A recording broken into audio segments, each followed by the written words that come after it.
तो चैप्टर पढ़ेंगे ध्वनि। ध्वनि यानी कि साउंड। तो साउंड के बारे में जानेंगे। ध्वनि किसे कहते हैं, पढ़ चुके हैं, हिंदी व्याकरण पढ़ते हो ना, तो वही चीज़ यहाँ साइंस की भाषा में सीखोगे। क्योंकि ध्वनि को चलने के लिए क्या चाहिए, किसी माध्यम की ज़रूरत होती है। क्या होती है? क्योंकि हवा में क्या है, माध्यम है, धूल है, कण है, ऑक्सीजन है, कार्बन डाइऑक्साइड, बहुत सारी गैसें हैं, सभी क्या है, माध्यम है। उन माध्यमों से टकरा करके ही चलता है, यानी कि वेव लेंथ पे चलता है। किस पे चलता है? वेव पे, ठीक है, तरंग पे चलती है। ध्वनि जब भी चलेगी किस पे चलेगी? तरंग पे। तो पहले तरंग होता क्या है? तरंग के द्वारा ऊर्जा का एक स्थान से दूसरे स्थान का स्थानांतरण करना, यानी कि चलना ही क्या है, तरंग। समझ आएगी? तो तरंग क्या है? एक ऊर्जा ही है, एक एनर्जी है जो एक स्थान से दूसरे स्थान तक जाती है। हम अगर आवाज़ बोल रहे हैं तो वो ऊर्जा क्या है, यहाँ से तुम्हारे कानों तक जा रही है ना। तो तरंगों को दो प्रकार में बांटा गया है ना। तरंगों के कितने प्रकार है? दो। एक यांत्रिक तरंग है और एक अयांत्रिक तरंग, ठीक है। अयांत्रिक को ही हम बोलते हैं विद्युत चुंबकीय तरंग, और इस पे क्वेश्चन आता है।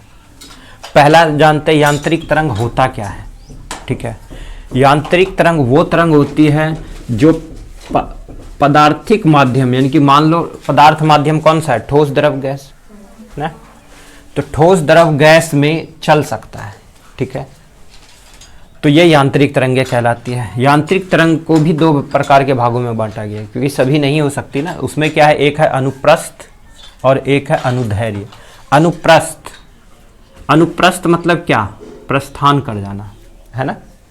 अनुप्रस्थ मतलब प्रस्थान कर जाना। अनुप्रस्थ तरंग कहेंगे किसको? ट्रांसवर्स वेव, यानी कि एक माध्यम, मतलब कोई अगर माध्यम टकरा रही है तो उसको भी पार कर जाता है। जब किसी माध्यम में तरंग गति की दिशा माध्यम के कणों में कंपन करने की दिशा के लंबवत हो, क्या हो, लंबवत होती है, तो उस प्रकार की तरंगों को हम अनुप्रस्थ तरंग कहते हैं। समझिए, अनुप्रस्थ तरंग समझ आया? है? क्या हो सकती है अनुप्रस्थ तरंग, बोलो। प्रकाश क्या है? प्रकाश हो सकती है। अनुदैर्घ्य क्या है? जब किसी माध्यम में तरंगों की गति की दिशा माध्यम के कणों के कंपन करने की दिशा के अनुदिश हो या समानांतर हो, वैसी तरंगों को हम अनुदैर्घ्य तरंग कहते हैं। ये तुम्हारी परिभाषा आएगा लिखने के लिए, ये दोनों परिभाषाओं को याद कर लेना है, ठीक है। एग्जाम्पल के तौर पे समझ सकते हो, वायु में उत्पन्न तरंगे, वो क्या है, अनुदैर्घ्य। हवा में उत्पन्न हो रही है अभी मेरी तरंग, तो क्या मेरी आवाज़ को कोई दीवार के पीछे भी सुन सकता है क्या? नहीं सुन सकता है। भूकंप की तरंगे भी एक क्या है, अनुदैर्घ्य तरंगे हैं। सब कोई नहीं सुन सकता। भूकंप अगर आ रहा तो हम सिर्फ महसूस कर सकते हैं, सुन नहीं सकते। जो ज़मीन के अंदर चींटी और ये सब रहती है वो सुन सकती है। स्प्रिंग में उत्पन्न तरंग, स्प्रिंग को हमने खींचा, उसमें जो भी तरंग उत्पन्न हुई, क्या हम उसे सुन सकते हैं? नहीं ना। तो वो क्या है, एक अनुदैर्घ्य तरंग है। थोड़ा देर के लिए हमें तेज से खींचेंगे तो उसमें कुछ आवाज़ आएगी, फिर क्या, नहीं आती है।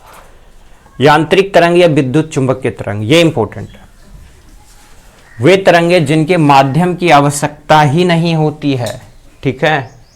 माध्यम नहीं चाहिए तो मतलब वो क्या, निर्वात। निर्वात मतलब किसे कहते हैं, जहां हवा ना हो, उसे क्या कहते हैं, निर्वात। में भी चल सकती है, यानी कि निर्वात में भी वो चल सकती है। इन्हें ही हम क्या बोलते हैं, विद्युत चुंबकीय तरंगे। एग्जाम्पल के तौर पे है प्रकाश तरंग। एक कैसी तरंग है, ये बार बार आता है, क्या है, तो प्रकाश तरंग एक कैसी विद्युत चुंबकीय तरंग है जो किसमें आती है, अनुप्रस्थ तरंग के अंतर्गत आती है। दूसरा है रेडियो तरंगे। जो रेडियो तरंगे हमने पढ़ा था, वायुमंडल उसमें था ना, रेडियो संचरण बहुत दूर है, वहाँ की तरंगे हमारी क्या है, नीचे तक आती है, और हम रेडियो का प्रयोग करते हैं, टेलीविज़न का प्रयोग करते हैं, मोबाइल फ़ोन का प्रयोग करते हैं, संचार का प्रयोग करते हैं। इसी तरह से एक्स तरंगे, ये तीनों क्या है, विद्युत चुंबकीय तरंगे। और एग्जाम में यही पूछा जाएगा, प्रकाश तरंग एक कैसी तरंग है, ठीक है। तो वह एक कैसी है, विद्युत चुंबकीय तरंग बोल दो या अनुप्रस्थ तरंग बोल दो। रेडियो तरंग कैसी तरंग है, एक विद्युत चुंबकीय तरंग है। एक्स तरंगे कैसी तरंग है, तो विद्युत चुंबकीय तरंग है, या इसी को बोलते हैं अयांत्रिक तरंग, ठीक है। समझ आया? चलो ये कंप्लीट करना है, इसके बहुत